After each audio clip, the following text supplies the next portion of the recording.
Hello students, आज हम पढ़ने वाले हैं पाइथागोरियन ट्रिपलेट। पाइथागोरियन ट्रिपलेट क्या होता है, लेकिन पाइथागोरियन ट्रिपलेट पढ़ने से पहले हम पाइथागोरस थ्योरम रिवाइज करते हैं।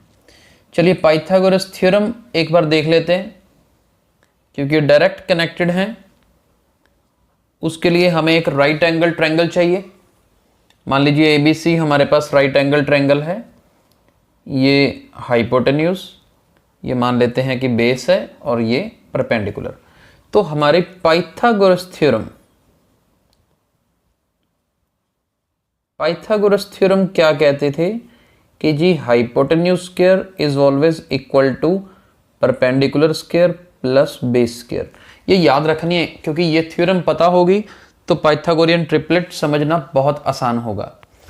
तो पाइथागोरस थ्योरम क्या थी कि ये hypotenuse square is equal to perpendicular square plus base square. ये रिजल्ट याद रखना है, यानी कि ये AC square is equal to AB square plus BC square. ये एक तरह से हमारे पास इक्वेशन है। अब मैं आपको बता रहा हूं पाइथागोरियन ट्रिपलेट क्या होता है। वो नंबर्स जो इस इक्वेशन को सेटिस्फाई करें, बिल्कुल सीधे तरीके से ऐसे याद रखो, कभी नहीं भूलेगा। वो नंबर्स जो इस इक्वेशन को सेटिस्फाई करें। अब देखिए, जैसे कि हम बात करें, मान लो 5 का square is equal to 3 square plus 4 square. ये 3, 4 और 5 इस इक्वेशन को सेटिस्फाई करते हैं। आप इसको ट्राई करके देख लीजिए। 5 का स्क्वायर क्या होता है 25, 3 स्क्वायर इज 9, 4 स्क्वायर इज 16। तो 25 इज इक्वल टू 25 आ रहा है ना। इसका मतलब जो 3, 4 और 5 ये 3 नंबर्स जो है ना, हम इन्हें क्या बोल सकते हैं या क्या बोलेंगे? हम इन्हें बोलेंगे पाइथागोरियन ट्रिपलेट। ठीक है, अब ये याद रखना, ये मुश्किल नहीं है। अभी इसी तरह से मैं एक और बात करूं, पाइथागोरियन ट्रिपलेट एक और भी है, जैसे 6, 8 और 10। तो 3-3 नंबर के सेट हैं। जब वो तीनों नंबर इस इक्वेशन को सेटिस्फाई करेंगे तो उसे पाइथागोरियन ट्रिपलेट बोलेंगे। अभी जैसे 6, 8 और 10 को देखो, ये देखो 10 square is equal to 6 square plus 8 square.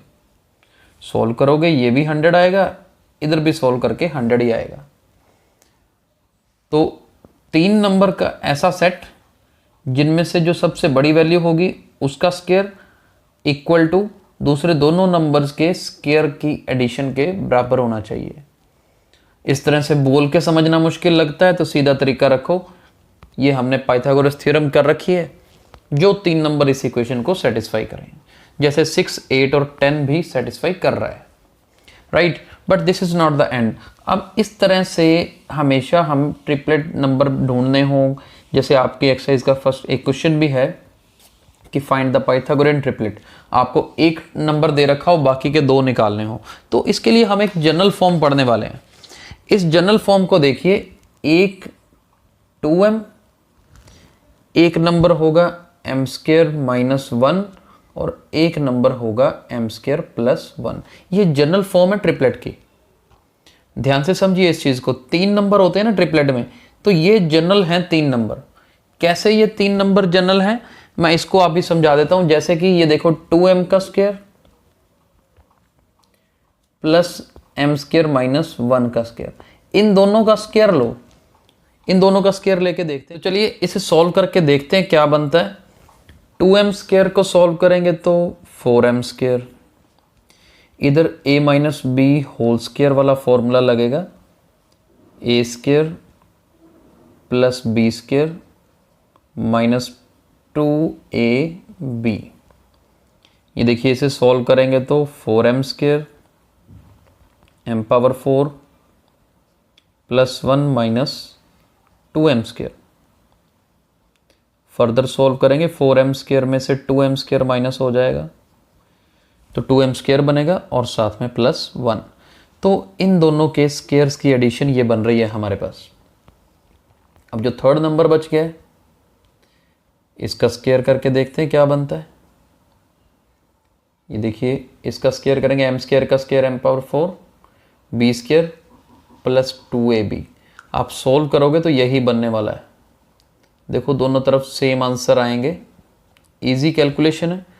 तो इन दोनों के स्क्वायर्स की एडिशन जो आती है वही इसके स्क्वायर की वैल्यू होती है, यानी कि हम इन तीनों को क्या बोल सकते हैं, पाइथागोरियन ट्रिपलेट। ये जनरल पाइथागोरियन ट्रिपलेट है जो आगे एक्सरसाइज में यूज होगा, कैलकुलेशन करने के काम आएगा। चलिए अब हम शुरू करते हैं क्वेश्चंस जिसमें पाइथागोरियन ट्रिपलेट निकालने हो। अब ध्यान से देखिए क्वेश्चन क्या है। क्वेश्चन है right Pythagorean triplet. Right Pythagorean triplet whose one number is, जिसका एक नंबर हमें गिवन है। जैसे फर्स्ट पार्ट करते हैं 6, भी एक पाइथागोरियन ट्रिपलेट हमें क्या दे रखा है, 6 दे रखा है।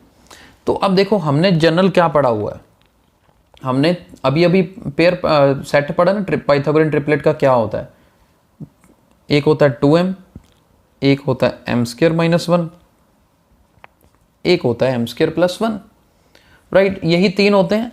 तो अब हमें पाइथागोरियन ट्रिपलेट का एक मेंबर 6 दे रखा है। हम मान लेते हैं ये 2m की वैल्यू कितनी है, 6, यानी कि तीनों में से एक 6 दे रखा है ना। तो हम यहाँ पे इसको कैसे सॉल्व करेंगे, बाकी के कैसे निकालेंगे, हम यहाँ करेंगे late 2m is equal to 6। तो यहाँ से m की वैल्यू क्या आएगी, 6/2, तो m की वैल्यू आ जाएगी हमारे पास 3। नाउ अगर m 3 है तो m स्क्वायर माइनस 1 की वैल्यू क्या होगी, m की जगह पर 3 भर दीजिए, यानी कि 9 माइनस 1 यानी कि 8। तो ये हमारा एक नंबर 6 तो गिवन था, दूसरा 8 आ गए, और इसके बाद m स्क्वायर प्लस 1 की वैल्यू भी निकाल लेते हैं, यानी कि 9 प्लस 1, तो ये किसके इक्वल आएगा, 10 के इक्वल आएगा। तो यहां पर हमारे पास फाइनल आंसर क्या बनेगा, therefore required Pythagorean triplet is 6, 8, 10। 6 given था जिसे हमने 2m के इक्वल सपोज किया, और बाकी के दोनों जो हैं 8 और 10 निकल जाएगा m की वैल्यू निकाल के, राइट। तो फर्स्ट पार्ट का आंसर है 6, 8 और 10। चलिए नेक्स्ट करते हैं, और बहुत इजी है, मुश्किल नहीं है। कैसे पाइथागोरियन ट्रिपलेट निकालते हैं, बस कंसेप्ट अच्छे से क्लियर रखना है। अब सेकंड पार्ट देखिए, मान लीजिए हमें 14 गिवन है एक। अब मैं थोड़ा शॉर्ट में करता हूँ, लिखने का तरीका आपको बता दिया है। 14 को क्या करेंगे, देखिए 2m की वैल्यू 14 लेंगे, तो m की वैल्यू यहाँ से 7 आ जाएगी, ठीक है। अब m स्क्वायर माइनस 1 की वैल्यू निकालो, m की वैल्यू 7 माइनस 1 यानी कि 49 माइनस 1, तो इसको सोल्व करके क्या आएगा 48। और इसके बाद अगर निकालें m स्क्वायर प्लस 1, तो यानी कि 7 का स्क्वायर प्लस 1, 49 प्लस 1 यानी कि 50। तो इस सेकंड पार्ट का आंसर हमारे पास क्या आएगा, जो पाइथागोरियन ट्रिपलेट है जी, ध्यान से देखिए, एक 14 तो गिवन है, दूसरा नंबर ये रहा 48, और तीसरा नंबर क्या होगा 50। तो ये पाइथागोरियन ट्रिपलेट फाइनल आंसर है जो हमें निकालना था। इसी तरह से थर्ड पार्ट देखिए, थर्ड पार्ट में हमारे पास 16 गिवन है। अब 16 गिवन है ना, तो देखो जी 2m की वैल्यू 16, इसका मतलब m किसके इक्वल आ गया 8, राइट। m स्क्वायर माइनस 1 निकालना है, तो यानी कि 8 स्क्वायर माइनस 1, 8 का स्क्वायर होता है 64, 64 में से 1 माइनस किया 63, m स्क्वायर प्लस 1 निकाल लो, यानी कि 8 स्क्वायर प्लस 1, 8 स्क्वायर 64, 64 प्लस 1 किया 65। तो पाइथागोरियन ट्रिपलेट क्या होगा, 16 तो गिवन है, इसके अलावा एक 63 आया, एक 65 आया, तो ये आंसर होगा। आप इसको वेरीफाई कर सकते हो, हालांकि करने की जरूरत नहीं है अकॉर्डिंग टू क्वेश्चन, हाँ वेरीफाई कर सकते हो, आप करके देख लेना। 16 का स्क्वायर प्लस 63 का स्क्वायर कर लो, जो भी आंसर आएगा वो किसके इक्वल होगा, 65 के स्क्वायर के बराबर होगा। चलिए फोर्थ पार्ट, लास्ट पार्ट इसी का करते हैं, जिसमें हमें एक मेंबर 18 दे रखा है, यानी कि 2m की वैल्यू 18, यानी कि m की वैल्यू 9। अब m स्क्वायर माइनस 1 मतलब 9 स्क्वायर माइनस 1, 9 का स्क्वायर होता है 81, 81 में से 1 माइनस किया 80, और m स्क्वायर प्लस 1 यानी कि 9 स्क्वायर प्लस 1, 9 का स्क्वायर 81, 81 में 1 ऐड करेंगे तो 82।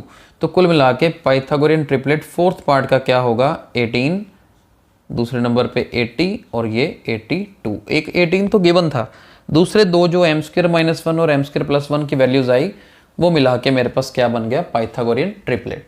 आई होप पाइथागोरियन ट्रिपलेट क्या होता है आपको वो भी समझ आया, जनरल फॉर्म क्या है वो भी पता चल गई, और अगर एक नंबर हमें दे रखा हो तो बाकी के दो नंबर कैसे निकालने हैं पाइथागोरियन ट्रिपलेट के वो भी आपको समझ आ गया, राइट। तो कल हम आगे कंटिन्यू करेंगे। Thank you.